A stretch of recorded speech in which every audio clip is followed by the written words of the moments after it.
Folks, I can't believe this is allowed because it seems like such a conflict of interest. I'll talk about that and then get into the latest home prices and insights for the Peel and Durham region for week ending July 12th, 2023. We recently had listed a property and we sold it, but during the listing presentation, when I was speaking with the sellers, they were an elderly couple and they were upfront in saying that they had kind of neglected their home for many years and it had deteriorated, and they had the choice whether they should fix some of the issues that the home had now and sell it, or sell it as is. So in discussing the selling price, I said, well, if you fix all the issues that we were talking about, here's one price. If we sell it without these repairs being done, it's another price. And repairs were things like the roof was really old, needed to be redone, and in fact they said that they've had a few leaks over the last few years. They believe there might have been some issues going on with the electrical because some of the light switches weren't working anymore, and there was a few other situations going on with the house. The basement, it just smelled a bit more humid than it really should be. The humidity level in the basement was really high. So we opted to go with no repairs done, home being priced accordingly and sold like that. Well, we have a bunch of showings. One couple ends up putting in an offer, and it was conditional on home inspection and financing. And we kind of expected that anyways.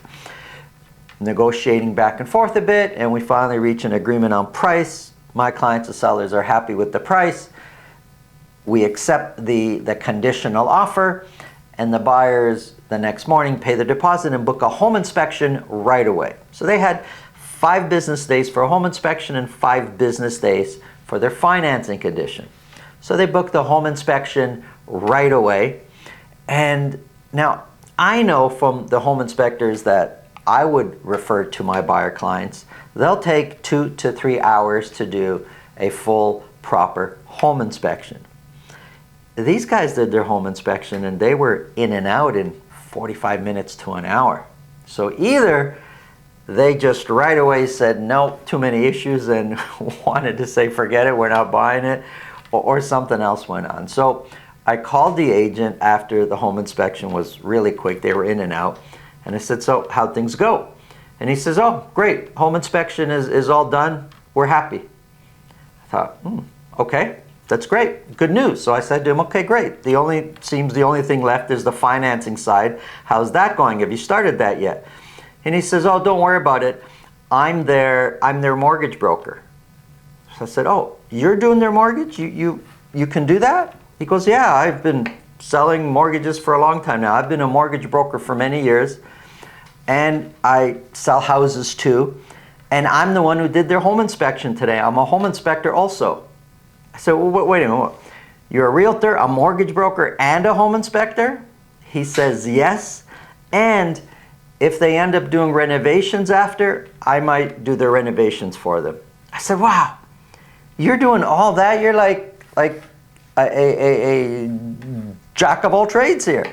He goes, I do everything. And he was very proud of that. And, good for him. After I hung up the phone, though, in my mind, I'm thinking, realtor, mortgage broker, home inspector, contractor, renovator. Like the people that do those professions that I may refer to some of my clients, those are full-time jobs all on their own. Like none of the people I deal with have time to do more than one job. Like this guy's doing everything. How's that possible? But the bigger question is, this is such an obvious conflict of interest. If this guy doesn't get them the mortgage, not only does he lose out on the mortgage commission, whatever that is, but he's going to lose out on the real estate commission. So it's obviously in his best interest to get them the mortgage so he can make the money on the purchase of the property. but also get the renovation job late. Like it's so interwoven with this person that everywhere you turn, everything he touches with these clients, to me, seems a big conflict of interest. Now, we see this many times. There are realtors that will help you sell and buy, and they are also mortgage brokers just there. There's not too many that go on to do home inspections and renovations also. This guy was kind of like the extreme. But even just those, realtor, mortgage broker, that's a major conflict of interest. I don't know how that's still allowed in this day and age, but yet it is. Who you hire matters. It's so important that you don't get stuck in, it might seem handy and convenient that the one person does everything. To me, it doesn't seem like the buyer is truly being protected in this situation because of the conflict of interest that is so obvious. Who you hire matters. If you think this video can help somebody you know, please pass it along. If you get value from what we're talking about, subscribe. And if you want to speak with me about your real estate situation, but only real estate, I'm not going to get you the mortgage and I'm not going to do your renovations for you. If you want to speak with me, below this video in the description is a link to my calendar. Click on that, book a time that's convenient for you. We'll talk about whatever's on your mind. Let's get into the numbers.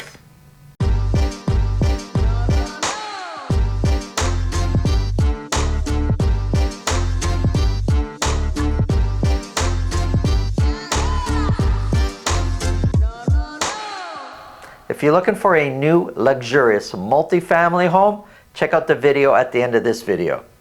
Let's get into the numbers here. Here's a quick summary for Mississauga, Brampton, and Durham down here. Now, these numbers are for a week ending July the 12th. The rate hike, which was on July the 12th, is already, we can see, wreaking some havoc across real estate in the GTA. But for week ending the 12th, this is on the day the rate hike was announced. Whatever we're going to show you here today, that's in anticipation of the rate hike. We haven't even been on the other side yet, the full effect of where these rate hikes, what the rate hikes are actually doing to the market. But you can see average sold price is down across the board. We're going to start off with Mississauga, and you're going to see a pattern with sales coming way down. So for Mississauga, for detached properties only, for week ending July the 12th, 36 detached properties were sold. Sales have been trending down. 4 of those properties were at $2 million or more. That's also been trending down. Over the last few previous weeks, we've been selling 7 and 5, 12, 15. The fact that fewer and fewer properties are selling in the luxury space for sure is going to have an overall effect on average sold price. And average sold price is down, sitting now at $1,521,000. 1,521 is 1% lower than where we were a year ago. The median price is the same as it was a year ago. No percentage change there. Median price is $1,418,000. If we look at the dotted line, which is a 4-week moving average, we can see that prices have been, or average sold prices have been trending down. Not aggressively, but trending down over the past 3 months. 36 were sold, and it's only 36. It's not like a huge week in sales in Mississauga. 42% of those sold at list price or more. So that percentage has come way down. We used to be in the 60, 66, 60. Now we're at 42%. Listings have also been coming down, but active listings, which the amount of properties available for sale right at the week ending, that's been increasing. So sales have been coming down.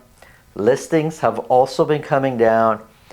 The amount of properties unsold available for sale has been increasing. More properties are sitting out there. Months of inventory has been increasing. We're now sitting at 2.7. And look, folks, real estate, this data, this is not an exact science.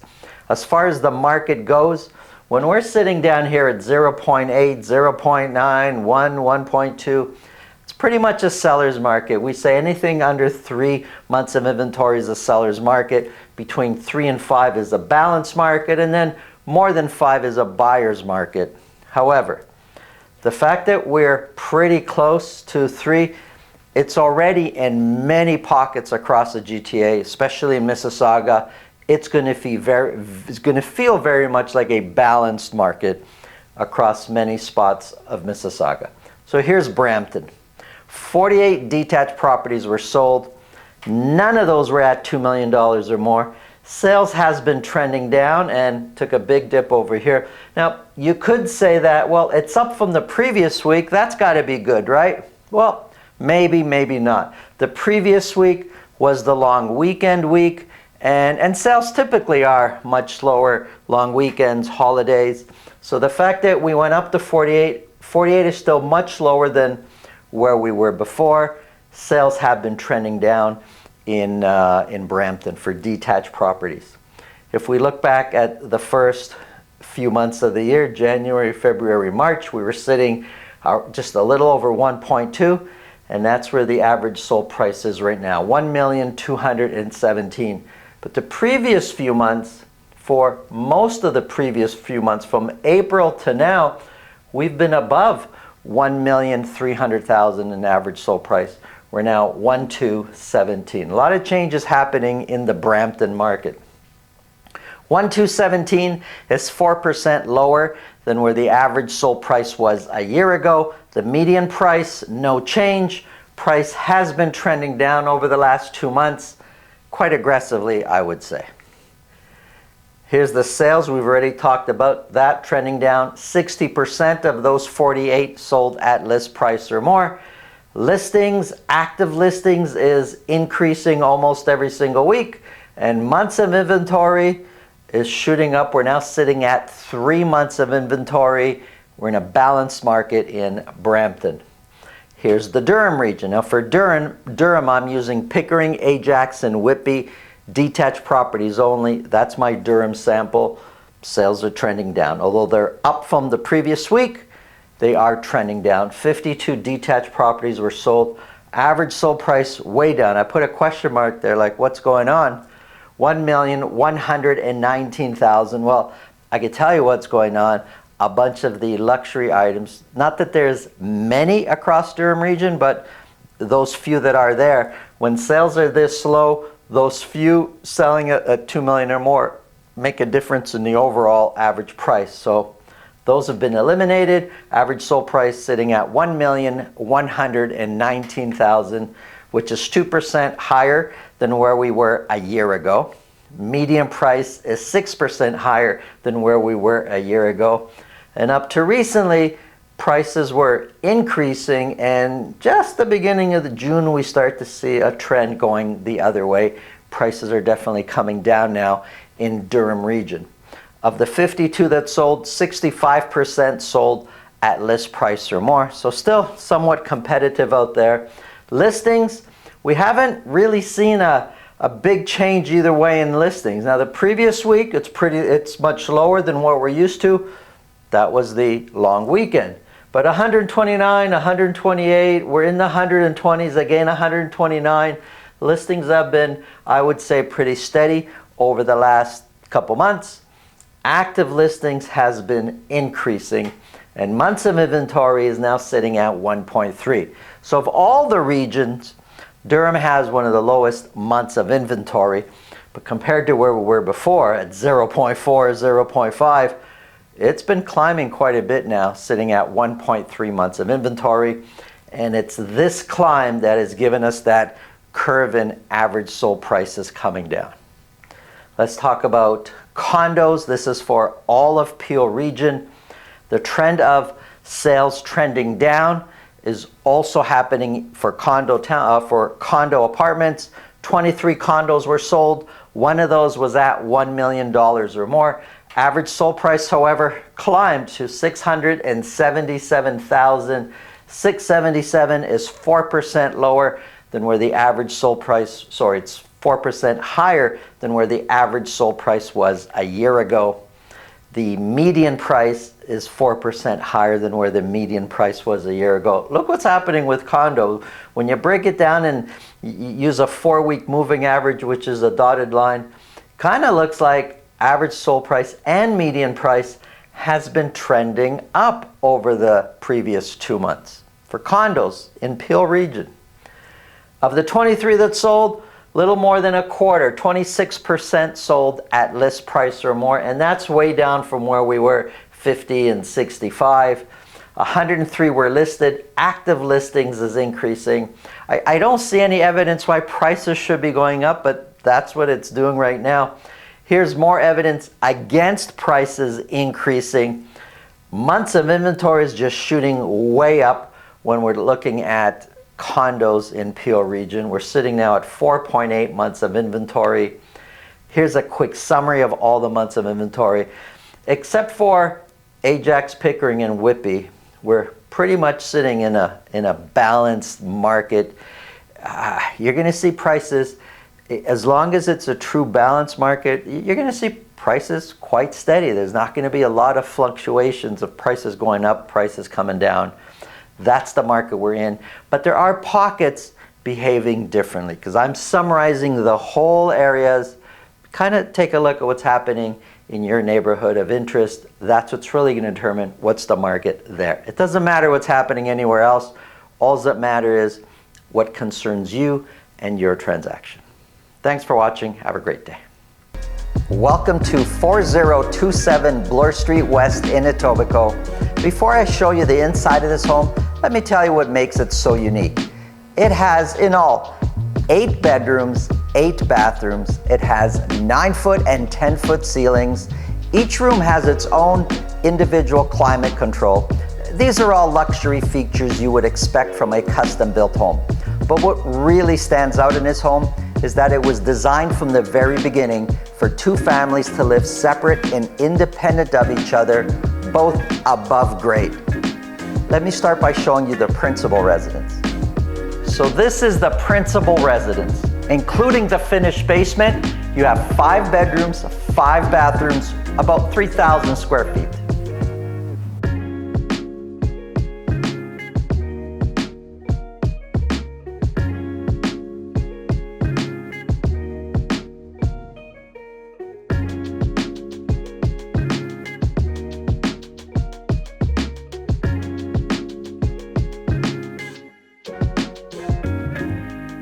So here's the finished basement. It has 10-foot ceilings, an entertainment area, 2 bedrooms, 2 bathrooms, and a private walk-up to the backyard.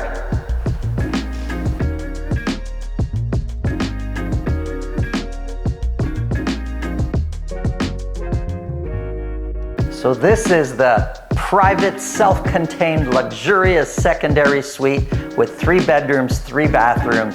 Have a look.